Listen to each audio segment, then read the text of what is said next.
Hey bitches, welcome back to my channel and welcome back to the love of my life. Dustin Dopamine My today. honey bunches of oats, Dustin Dopamine. There's not very much dopamine here these days. I don't even know what is going on with me, to be completely honest. I feel like it's been so long since you've been on my channel. It's been definitely over a month. It's been like 2 months. 2 months? It's been no, like 2 you were on my channel in August. Was I? Don't trade me. It's because we're breaking up, apparently. We're not together anymore. Yeah, we broke up. We're no longer together. We don't like each other. All of that kind of stuff, even though we're like recording. I don't like you. I love you. Oh, you're so sweet.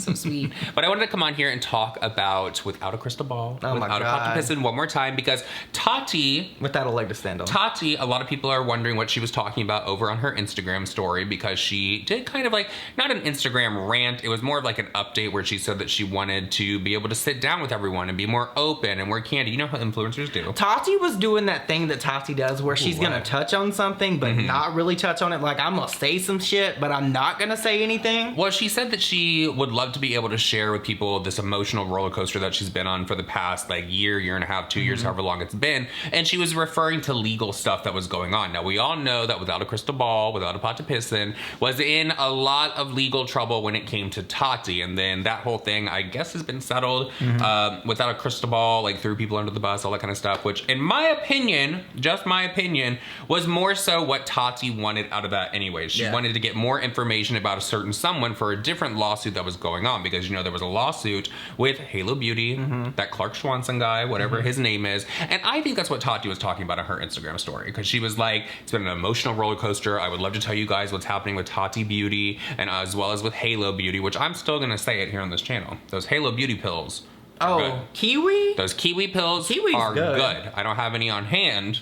Actually, I think we do have some. Yeah, we have some in a box somewhere. We should start taking those again. We should. But Tati was being very vague. People took it as, because Without a Crystal Ball is over there getting sued. I believe it's a class action lawsuit now. That's Todd Chrisley. Todd Chrisley is suing her, as well as a few other people, and by a few other people I mean 11. Yeah.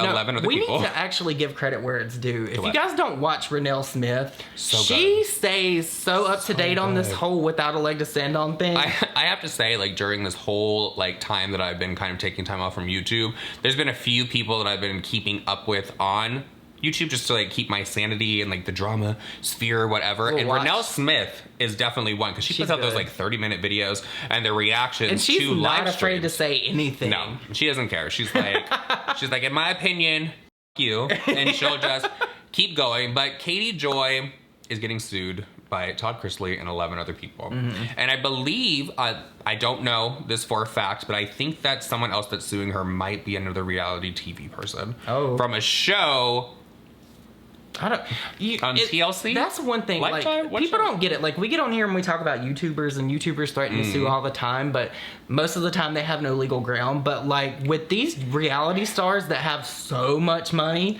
like Todd Chrisley, and she, Without a Crystal Ball, gets on here and she'll say things about the Duggars. She'll say things. Has she done the Real Housewives? I don't think she's done the Real Housewives. Now she's getting more so into doing the whole Gabby Petito true thing. crime thing. I don't like that. No, this is why. Okay, if people want to cover the Gabby thing, do it respectfully. Of course. Don't sit there and put out tweets where you're saying like, I was her, this was me, all this. No, you're full of shit. You're just doing this to gain some attention.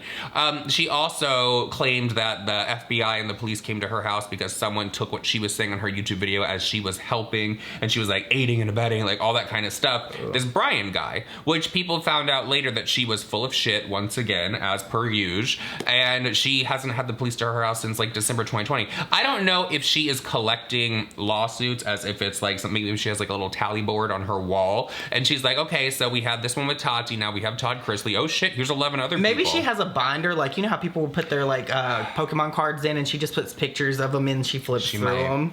She might. That's probably her thing. She might. But the whole Gabby Petito thing, I have been very invested in it. You have as well. Like this story, and I've seen a lot of people cover it. Kendall Ray gave 100% of the proceeds from her video to the Gabby Foundation, which I think is great. I would love to cover that. Obviously, I haven't had the time to do that, but I have a real problem with people capitalizing on this that sensationalize it. Yep. Like actual true crime people like Danielle Holland and Stephanie Harlow and Kendall Ray, they don't do the sensationalization. If that's even a word. They don't sensationalize. They just get the facts. They give their opinions. and they stick true to it. But I feel like Katie Joy is one of those people that like amps it up. She tries to really put herself in the situation. No. Let's say it like this. It's gross. Let's say it like this. She's not trying to put herself in a situation. Katie Joy is trying to make the situation about herself. She doesn't actually care about the victim in this situation. And she just wants to get clicks. She wants to get views. And you know why she wants to get clicks and views? Because she has 12 lawsuits that she is going through. She has 12 lawsuits that she's going through. And she's so freaking tone deaf. Like, let me just pull up. Girl, let me pull up this tweet. This tweet? I saw this and I was like, oh, because apparently I'm still. Comment? This is a tweet. So apparently I'm still following somehow the Reddit, because I followed the Reddit thing like a year and a half ago when I talked about her when she was trying to come for me and said she was suing me because of Tati, all that kind of bullshit. So comical. But she tweeted, Fox News being sued for $2.7 billion gives me hope the network will crumble. Making up news and defaming companies and people is not only unethical but dangerous. She's stupid. If that is not a pot meat kettle situation, like, she's stupid. And it's kind of, it makes me think, like, does she realize, like, is she tweeting this out because she knows that people are going to talk about it and people are going to drag it and people are just going to, like, bring her name up somewhere? She's so unaware of the things that she says. Like, you are one of the most, like, illogical people when it comes to, like, putting out information, but she says she's a journalist. Does she we've interacted with a lot of journalists, right? Yes. Does she have any credentials? No. Does she have any kind of paperwork that says she's a journalist? know. Or is she just one of these people that, because she has an internet connection, you can be anything online? Is that what this is? Because that's what it feels like to me. All I know is people want to sit here online and bitch about how certain people are bringing down a community. We're giving, like, a bad name to the community and all this. Katie Joy has been sued more times than anyone on this platform that I have heard of. So many times. A lot of... some people don't get this, but I do think that a remedy in this situation could be them requesting to remove her channel. Because Todd Chrisley said he's going for millions. She don't have millions. I don't know how he because would get then it. you sanction. But the thing is, like, you can request a remedy to have someone's channel removed, because there was somebody else that I know that was in a lawsuit that was going to have someone else's channel removed as a remedy to their lawsuit. So if you have a class action lawsuit against you, that has to be something that YouTube actually listens to and acknowledges, because I don't think there's been any acknowledgement from YouTube as a platform for Katie Joy. So, you know what? I'm just sitting here and I'm thinking, like, to be honest, I don't care. I mean, I don't either. I don't really care. I was just looking down at this because I found my 2XL. And I'm very excited about this. He's a little discolored. But this he's is very old.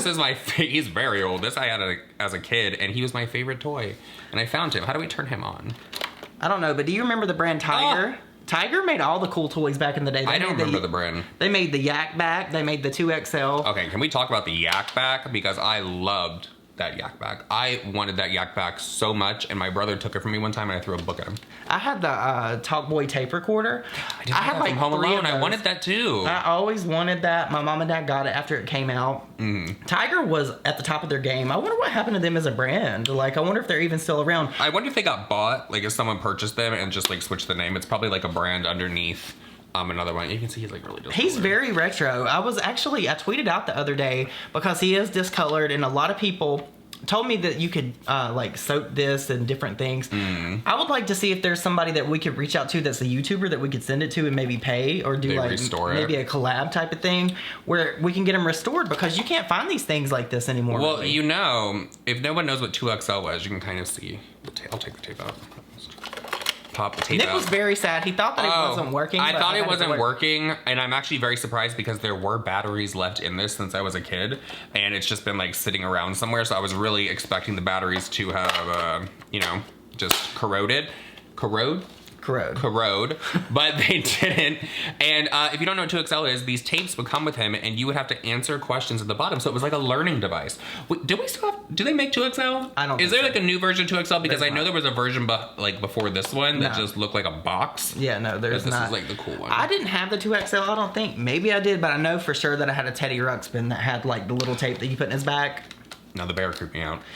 The original bear you could put a full size tape in, but I had the one that took the mini tapes. I don't remember that one. It was funny because we were testing this, and I found a tape of The Sound of Music. Having The Sound of Music it sounded demonic. It sounds demonic. It sounded bad. I was like, it was very scary. But I feel like that's a really cool gift that your mom held on to that you get to keep. And they really thought of everything. You just stick the tapes in the back. You could probably fit, you can only fit one. So you can only learn one time with the 2XL. But I thought it was really cool. I'm gonna keep it. I'll put it, like, we can get a curio cabinet. We're not those kind of gays. Oh, no. Yes, we are those kind of gays, because something that I have always wanted, and I just have not, I missed, this was like a few years ago, there was like a Golden Girls auction for things that you could get from like the set. You could get like scripts that were signed and all that. I want a Golden Girls curio cabinet. I love the Golden Girls. This is already a conversation that we had, y'all. I have found the actual wallpaper that was in Blanche Devereaux's bedroom. God. Now, it is the same wallpaper that is in the Beverly Hills Hotel. And they do a certain technique there, and they also did it in Blanche's bedroom where they actually cut out the banana leaves. I'll put a picture here for you guys. But they cut out the banana leaves. I'm not going to go to that extreme. You guys, you would not believe how expensive this wallpaper is. Getting this wallpaper. It's not going to be on every single wall in the room that I want to do it on, but it is going to be like an accent wall. It's like astronomical. The and price I found the bed. I found the rattan. Oh yeah. Oh, can we talk about the rattan furniture for a minute? Because you know, I love rattan. Leave a heart comment down below if you like rattan. Yeah, no, it's gorgeous. It's very old school. I didn't realize that it was like from the 30s, 40s, and 50s. Yeah, but we were looking at the couch because Nick wants to have like this nostalgia room that he's talking about. $10,000. If I would have had millions of dollars when I think that the original Golden Girls house, the one that you see in the show, that it's just the front of the house, it was on for sale because it's in California. I believe it's in LA. Which is weird because it was supposed to be Miami, right? It's in Studio City. Somewhere over there in California. It's near the murder house, actually. But it was $2.3 million. If I would have had that and been a millionaire, I would have bought that. Mm-hmm. I'm sure that the inside doesn't. Well, girl, on the internet, everybody thinks we're a millionaire because if you Google us, apparently we're worth like $25 million. I wish. Who cares? I really do wish. But that is it for this video, everyone. I think we've talked enough. Yeah. I'm sweating. Like literally. I got dry mouth. Sitting here sweating. I need a Mountain Dew. I could use another Dr. Pepper. I love you too. Bye, guys. Bye.